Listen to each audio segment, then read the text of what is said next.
धन और धर्म दोनों जरूरी हैं, दोनों दवाई हैं, मैं आपसे मना नहीं करता। कितने सारे लोग हैं अव्यवस्थित होकर वृंदावन पहुंच जाते हैं, युवा भी हैं, कई भी हैं, हम ही जानते हैं, कोई माइंड ना करे, सॉरी, अरे महाराज हमें वृंदावन जाना है, अभी कोई फाइनेंशियली स्टेबिलिटी है नहीं, अब पहुंच गए वृंदावन सब छोड़ के, अब वहां क्या करें, कहीं जॉब लग जाए या हम कोई छोटा सा कोई शॉप खोल लें। अब वो बेचारे लगाए तो तिलक रखे, राधे राधे तो कर रहे हैं, पर दिन भर बैठे फिर वही कैलकुलेशन में जो इंदौर में थे, तो फर्क क्या पड़ा। हमारे बाबा महाराज तो ये कहते कि गुरु के आश्रय में प्रेम से बिना किसी झंझट के रह जाओ, इतनी अर्थ की व्यवस्था करने के बाद में वृंदावन आकर रहो, नहीं तो उससे पहले जाओ ना बड़े शहर में, परिश्रम करो, धन बचाओ रखो, फिर आकर रहो, भजन करो।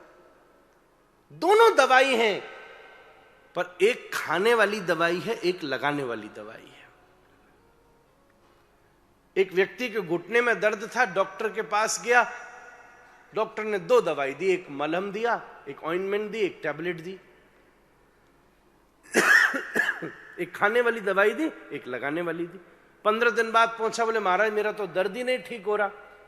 पता चला वो खाने वाली लगा रहा था, लगाने वाली खा रहा था। फिर भले आदमी कम से कम दवाई तो ठीक से पढ़ लेता। सच बात बोलो, धन लगाने वाली दवाई है, धर्म खाने वाली दवाई है। पर आज होता उल्टा है, अपन धन को खाने वाली दवाई समझते और धर्म को ऊपर से लगाने वाली दवाई समझते।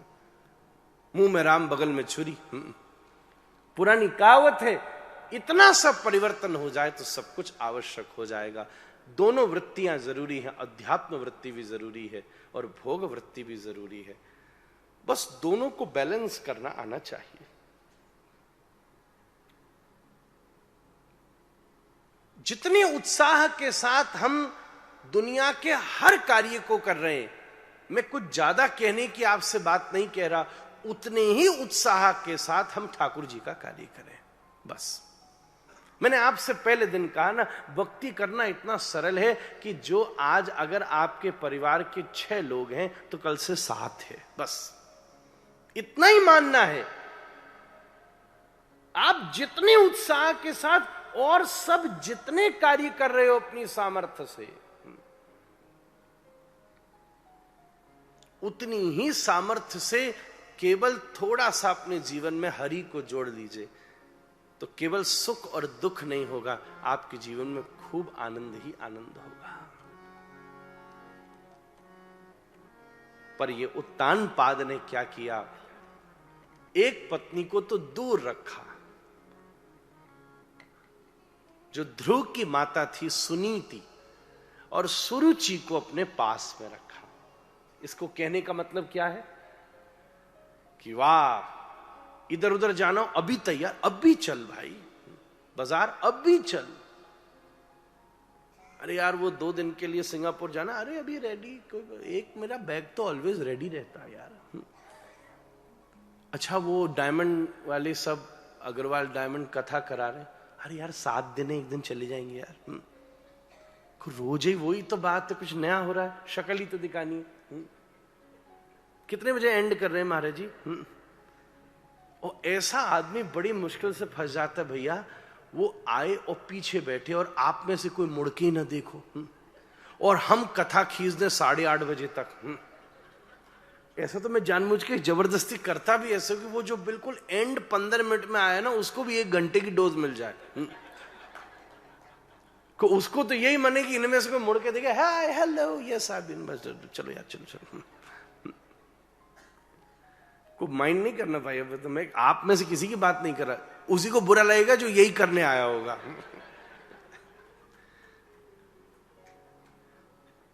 होता ही है, क्या करूं।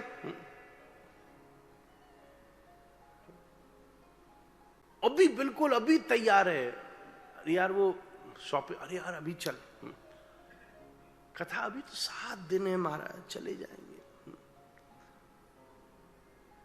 गुरु जी का चेला स्कूल पास किया तो गुरु जी को चिट्ठी भेजी, गुरु जी आपकी कृपा से हाई स्कूल इंटर सब पार हो गया, गुरुजी बोले बहुत अच्छी बात है, पत्र का रिप्लाई कर दिया, अब कभी वृंदावन भी आओ। हाँ हाँ आएंगे आएंगे। फिर थोड़ी देर में चिट्ठी आई, गुरुजी आपकी कृपा से यूनिवर्सिटी टॉप की और एक एमएनसी में बहुत सीईओ लेवल की पोस्ट पर मेरी नौकरी लग गई। गुरुजी ने ब्लेसिंग्स भेज दी, प्राउड ऑफ यू बच्चे, खूब ऐसी प्रोग्रेस करो, वृंदावन की प्लानिंग बनाओ। मन ही मन कीजिए, बताओ अभी जॉब लगी है, बाबा जी को वृंदावन की मच रही है। फिर थोड़ी देर में चिट्ठी आई, गुरुजी आपकी कृपा से बहुत अच्छी एक लड़की मिली थी और माता पिता ने मेरी शादी करा दी। बहुत बेटा, वेरी नाइस, तेरा गृहस्थ आश्रम बहुत अच्छा चले, बी हैप्पी, बहुत विश्वास रखना। नीचे लिख दिया ब्रैकेट में, एनी प्लान फॉर वृंदावन है। तो खींच के बोला, बताइए मान नहीं रहे, अभी अभी शादी, नई बहू को छोड़ के चला हूं मैं। हा? फिर चिट्ठी आई, गुरुजी आपकी कृपा से एक सुंदर बालक भी हो गया। 2 साल बाद चिट्ठी आई, गुरुजी ने फिर आशीर्वाद दे दिया। फिर पूछा कोई वृंदावन की प्लानिंग बना रहे हो? बताओ यार, अभी छोटा बच्चा हुआ नहीं, ये कहां वृंदावन लेके जाऊंगा, इतनी गर्मी, इतनी बारिश, इतनी धूल, इतने झंझट, कहां लेके जाऊंगा। फिर निकल गए 25 वर्ष, गुरुजी आपकी कृपा से बेटा पढ़ लिख कर विद्वान, और अब मैंने खूब अच्छी जॉब भी लग गई उसकी भी, और अब मैं उसके लिए भी लड़की मैंने ढूंढ ली है, बस आप आशीर्वाद दो। फिर गुरुजी ने आशीर्वाद देकर पूछा, एनी प्लान फॉर वृंदावन? फिर चिट्ठी आई, गुरुजी आपकी कृपा से बड़े सौभाग्यशालियों को पोते का दर्शन होता है। अब तो आपकी कृपा से पोता भी हो गया, बस आशीर्वाद की वर्षा कर डालो आप तो। गुरुजी ने कहा, तेरे वंश की ऐसी वृद्धि हो, यशस्वी कुल पालक, ऐसे बालक आते रहें, भैया वृंदावन आना है क्या? तो अब आंसुओं में भीगी हुई चिट्ठी आई, गुरुजी अब तो 2 जने पकड़ते हैं तो बाथरूम जाता हूं, 3 जने उठाते तो बिस्तर से उठता हूं, 1 जना सामने रखता है तो बड़ी मुश्किल से कांपते हाथों में खाऊंगा। अब तो आप ही आ जाओ, अब तो आप वृंदावन वाले बिहारी जी को यहीं आके मुझ पे कृपा करें।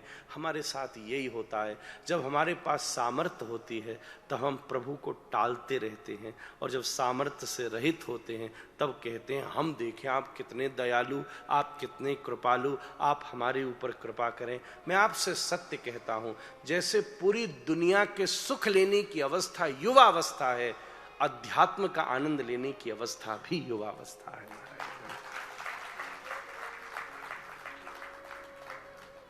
इसका आनंद भी तभी आ सकता। पता नहीं आप में से कौन हमारे राधारमण जी आया है, हम कल कह रहे थे राधारमण जी जाओ, छोटे से ठाकुर जी हैं। एक बूढ़ी माता खड़ी हो गई, ये कौन है सामने, दिख नहीं रहा, इतने से ठाकुर जी हैं हमारे। तो बोली ये काली माता का मंदिर है। अरे मैंने कि माता कुछ साल पहले भी आ जाती तो तुझे पता चल जाता कौन का मंदिर है। ऐसा ही होता है जीवन में, हमने सदा अध्यात्म को दूर रखा है। यही उत्तानपाद ने किया था। इस ध्रुव चरित्र के ऊपर 7 दिन कथा हो सकती है। मैं तो इस बार सच बताऊं तो केवल मेन्यू बताने आया हूं कि ये भी है, ये भी है, ये भी है। ये तो एक एक प्रसंग है जिसके ऊपर 7-7 दिन कथा हो सकती है।